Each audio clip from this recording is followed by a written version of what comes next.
Nabulag sa loob ng 3 taon dahil hindi agad na agapan. At muntik na rin akong mapabilang sa kanila. Ako po ay 60 taong gulang. Noon, madalas akong makaranas ng pananakit sa mata, pagkapagod at pagluha. Unti-unting lumabo ang paningin ko habang ako'y tumatanda.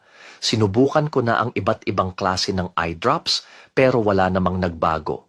Lalo pang lumala ang mga sintomas.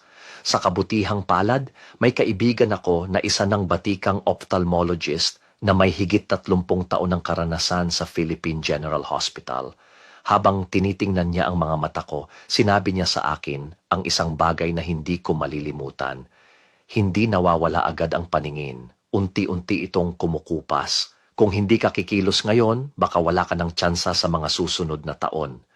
Ibinahagi niya sa akin ang isang simpleng solusyon pero napaka-epektibo, lutein gummies. Uminom lang ako ng 2 gummy araw-araw pagkatapos kumain. At sa loob lang ng 5 hanggang 7 araw, napansin ko na agad ang pagbabago. Wala nang pananakit, wala nang pagluha, at mas presko ang pakiramdam sa mga mata ko. Pero ang pinakamasaya sa lahat, nakakabasa na ako ng libro sa gabi kahit walang salamin. Alam mo ba na ang lutein ay isang mahalagang nutrisyon para sa retina?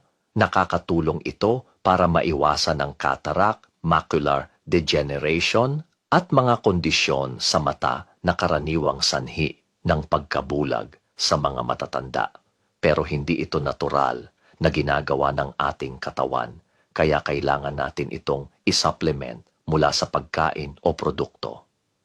Ngayon, ginagamit na ang lutein gummies sa maraming malalaking ospital sa buong Pilipinas bilang suporta sa mga pasyenteng may sakit sa mata. Ligtas ito, walang side effects, at mas abot kaya kaysa sa mamahaling gamot o operasyon. Alam kong marami pa ang tulad ko dati. Huwag mo nang hintaying tuluyang mawala ang liwanag bago ka kumilos. May special discount ngayon hanggang 70% off para sa mga gustong mag-order. Simulan mo na ang hakbang para sa malinaw, malusog na paningin simula ngayon.